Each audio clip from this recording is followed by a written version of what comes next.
O mensageiro chegou de noite. Não havia tempo para reunir conselheiros, não havia tempo para rezar. As notícias do norte diziam que as embarcações já tinham sido avistadas na costa e que desta vez não vinham para saquear aldeias, vinham para ficar. Ela ouviu o relatório em silêncio, olhou para as pedras empilhadas no alto do monte, blocos talhados às pressas, muros ainda incompletos, uma torre que mal chegava à altura de 2 homens. Era tudo o que tinha entre aquela terra e o caos. Os homens ao redor esperavam uma ordem, esperavam hesitação, esperavam talvez que ela mandasse buscar ajuda de alguém mais poderoso, um conde, um rei, um homem.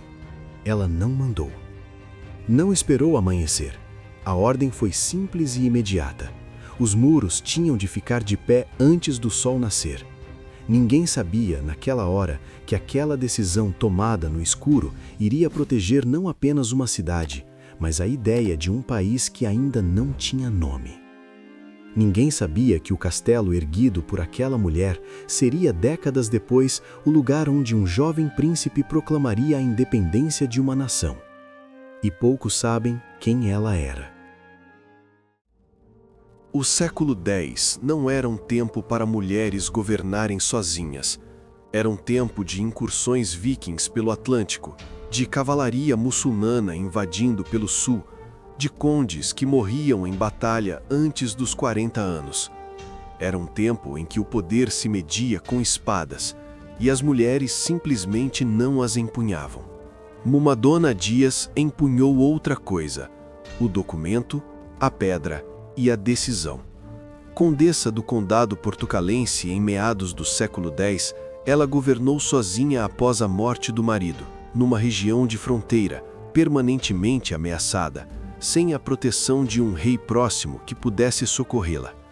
E não apenas governou, fundou um mosteiro que se tornou centro de poder político, ergueu um castelo que se tornou símbolo de resistência e deixou um testamento tão juridicamente preciso que os historiadores ainda o estudam hoje como documento-chave para entender como o Noroeste Ibérico sobreviveu ao século mais violento da sua história. O nome dela não está nos títulos dos livros escolares, não está nas estátuas das praças principais, mas quando alguém visita o castelo de Guimarães e sente que está no lugar onde Portugal nasceu, está, sem saber, no lugar que Mumadona construiu. A história que você vai ver agora começa antes da fundação. Começa com uma mulher que decidiu que aquela terra não iria cair. Mumadona Dias não chegou ao poder por acidente. Ela nasceu numa das famílias mais influentes do Noroeste Ibérico. Filha de Diogo Fernandes, conde com raízes profundas na aristocracia galego-portucalense. E pelo lado materno, a linhagem era ainda mais carregada de significado. Mumadona era neta de Vímara Pérez, o primeiro governador do condado portucalense, nomeado pelo rei Afonso III das Astúrias para organizar aquela região de fronteira no século IX. Se você ainda não viu a história dele, vou deixar o link do vídeo aqui em cima e na descrição, porque o que Mumadona construiu começa exatamente onde ele parou. O casamento com Hermenegildo não foi um arranjo sentimental. Foi uma fusão de territórios, de linhagens e de autoridade política sobre uma das regiões mais estratégicas da península, o Condado Portucalense, a faixa de terra entre o Minho e o Douro, que servia de tampão entre o mundo cristão do norte e as forças muçulmanas do sul. Enquanto Hermenegildo viveu, governaram juntos, mas quando ele morreu, em data incerta, provavelmente na década de 940, Mumadona não recuou para um segundo plano. Assumiu o condado, sozinha. O que poucos sabem é que ela não assumiu como regente temporária, aguardando que um filho crescesse ou que um parente masculino reclamasse a autoridade. Assumiu como senhora soberana, com nome próprio nos documentos, com poder de decisão sobre terras, igrejas e vassalos, numa época em que isso era, na prática, privilégio exclusivo dos homens. O que permitia isso? Em parte, a fragilidade do sistema político da época. O condado portucalense não era um reino consolidado, era uma zona de influência disputada entre o reino das Astúrias e Leão, os poderes locais e a ameaça constante do sul. Nesse vácuo, Quem tinha terras, linhagem e capacidade de decisão, governava, e Mumadona tinha os três. Mas governar não era suficiente, era preciso sobreviver. E foi aqui, nesse momento de vulnerabilidade máxima, que ela tomou uma decisão que nenhum cronista da época esperava de uma viúva em terra de fronteira. Em 950, Mumadona assinou a carta de fundação do mosteiro de São Mamed, em Vimaranes, o lugar que hoje chamamos Guimarães. Um ato de fé, diriam os contemporâneos. Um ato político, dizem os historiadores. Os dois estavam certos, e é exatamente essa ambiguidade que torna o que vem a seguir tão extraordinário. Um mosteiro medieval não era apenas um lugar de oração, era um banco, era um arquivo, era um centro administrativo capaz de organizar territórios, registrar propriedades e legitimar a autoridade num mundo onde a Igreja era a única instituição com memória longa o suficiente para sobreviver às guerras, às invasões e às mortes de condes. Mumadona sabia disso. A carta de fundação do mosteiro de São Mamed, datada de 950, é um documento extraordinário, não apenas pelo que diz sobre Deus, mas pelo que diz sobre poder. Mumadona doou ao mosteiro terras, igrejas, propriedades rurais e direitos sobre populações inteiras. Na prática, criou uma instituição que concentrava riqueza, legitimidade eclesiástica e influência territorial num único ponto geográfico, sob a sua supervisão direta, já que ela própria nomeou os primeiros responsáveis pela comunidade religiosa. O mosteiro não estava fora de seu controle, era uma extensão dele. Mas havia uma camada mais profunda nessa decisão. Ao fundar um mosteiro, Mumadona atraía para Vimaranes algo que o dinheiro e as espadas não conseguiam comprar: estabilidade. Famílias nobres doavam terras a mosteiros para garantir missas pelos seus mortos. Comerciantes procuravam a segurança das suas proximidades, artesãos e camponeses instalavam-se nas redondezas. Em menos de uma geração, Vimaranes deixou de ser um ponto de passagem numa região de fronteira e tornou-se um núcleo de população organizada. Foi então que o testamento de 959 revelou a verdadeira escala do que Mumadona estava construindo. Nesse documento, um dos mais detalhados de toda a Península Ibérica naquele século, ela não apenas distribuiu propriedades e direitos, ela antecipou o problema que destruía a maioria dos domínios nobres da época: as disputas entre herdeiros. Mumadona tinha vários filhos com Hermenegildo Gonçalves e sabia que, sem instruções explícitas, a região que tinha preservado a tanto custo seria fragmentada por rivalidades sucessórias. Nomeou herdeiros, definiu obrigações, deixou instruções para resolver conflitos futuros com uma precisão jurídica que rivaliza com qualquer chanceler masculino da época. Um testamento do século X que ainda hoje instrui historiadores sobre como o poder funcionava no Noroeste Ibérico e que quase ninguém conhece. Se este é o tipo de história que merece ser contada, um like ajuda a que ela chegue a mais pessoas. E foi nesse mesmo período que Mumadona tomou a segunda decisão. Ordenou a construção de um castelo no alto do monte que dominava Vimaranes. Não era um gesto simbólico, era uma resposta a algo muito concreto e muito perigoso que estava se aproximando, por terra e por mar, simultaneamente, de direções que ninguém tinha conseguido defender ao mesmo tempo. O que estava chegando era pior do que qualquer coisa que a região tinha enfrentado até então. No século X, o Noroeste Ibérico vivia entre dois tipos de terror. Um vinha do sul, outro vinha do mar. Do sul vinham as razias muçulmanas, expedições militares organizadas lançadas periodicamente pelo Califado de Córdoba para desestabilizar os condados cristãos do norte, saquear colheitas, capturar população e demonstrar que nenhuma fronteira era segura o suficiente.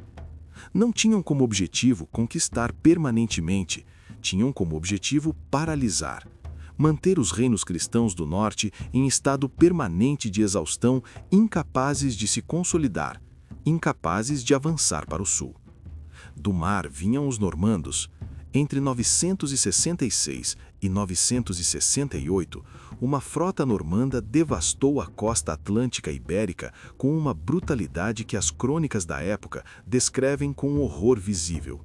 Atacaram Lisboa, subiram pelo Tejo adentro, avançaram pelo litoral do noroeste com uma velocidade que tornava a defesa convencional impossível e chegaram a ameaçar Santiago de Compostela, a menos de 100 quilômetros de Vimaranes.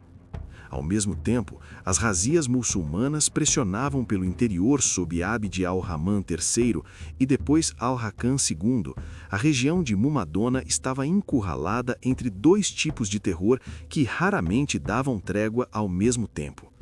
Foi aqui que o castelo de Mumadona deixou de ser uma decisão estratégica no papel e se tornou uma realidade testada sob pressão real.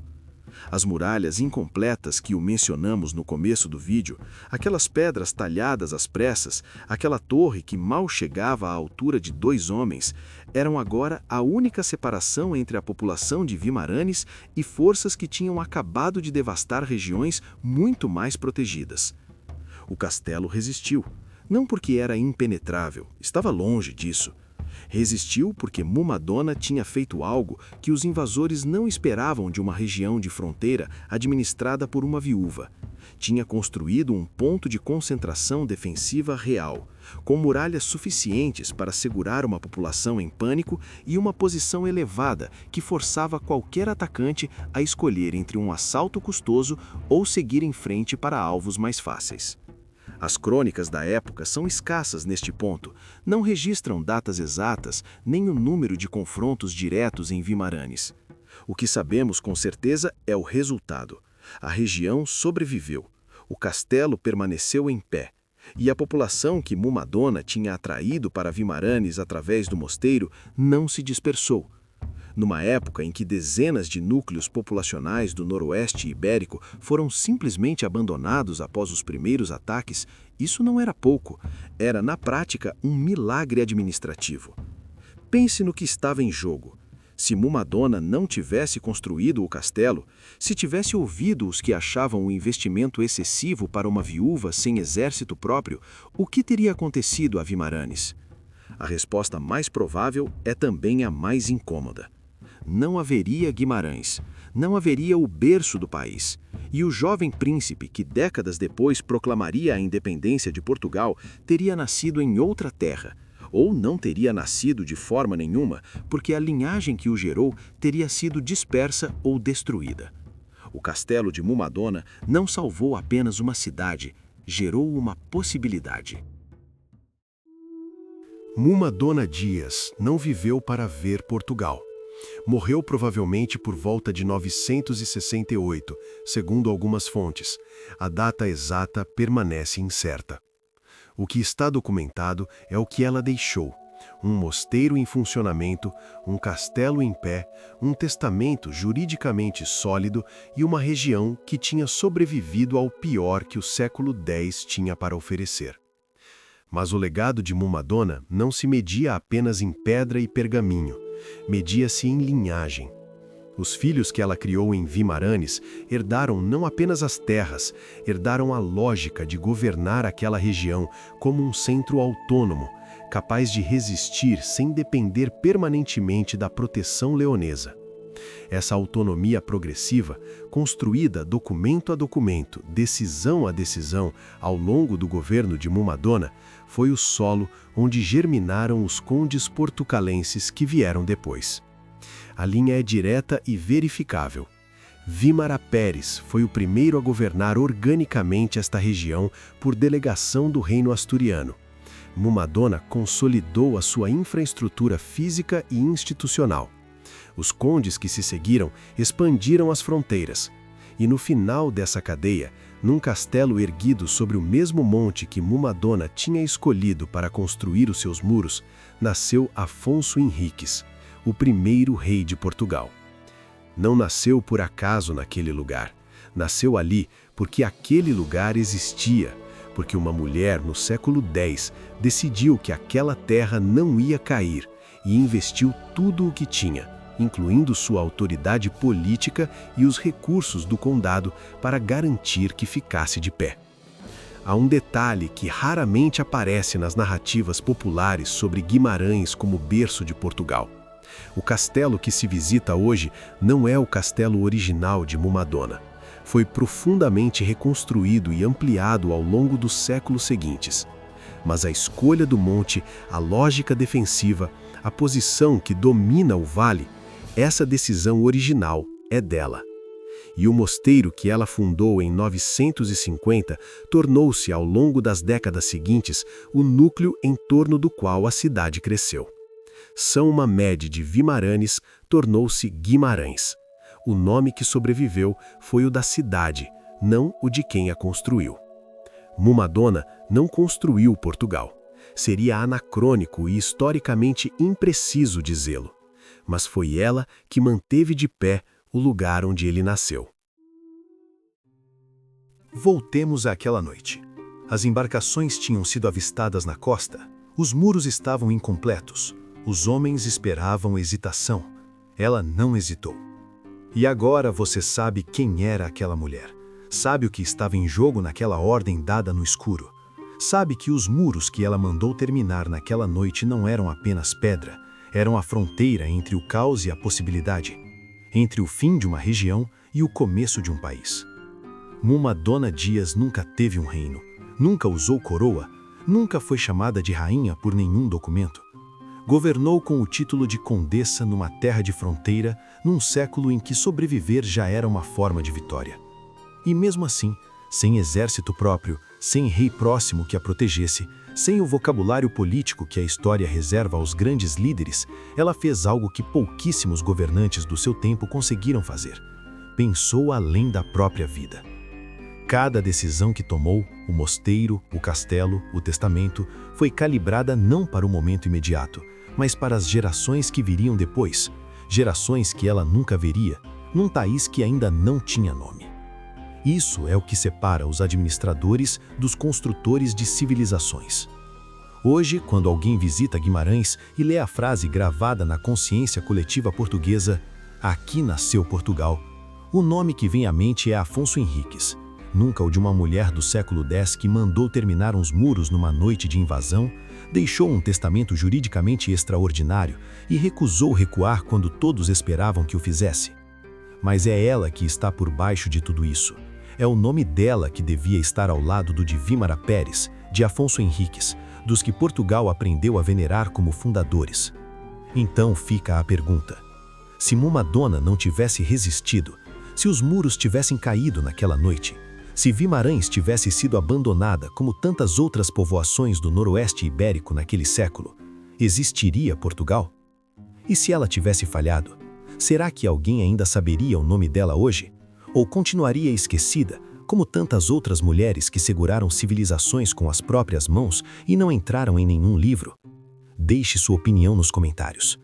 Neste canal, cada data tem fonte, cada afirmação tem respaldo documental. E quando a história não deixou registros suficientes, dizemos isso, em vez de inventar. E se você acredita que a história de Portugal merece ser contada dessa maneira, este canal foi feito para você. Então inscreva-se para não perder as próximas histórias, porque ainda há muito para contar. Até o próximo vídeo.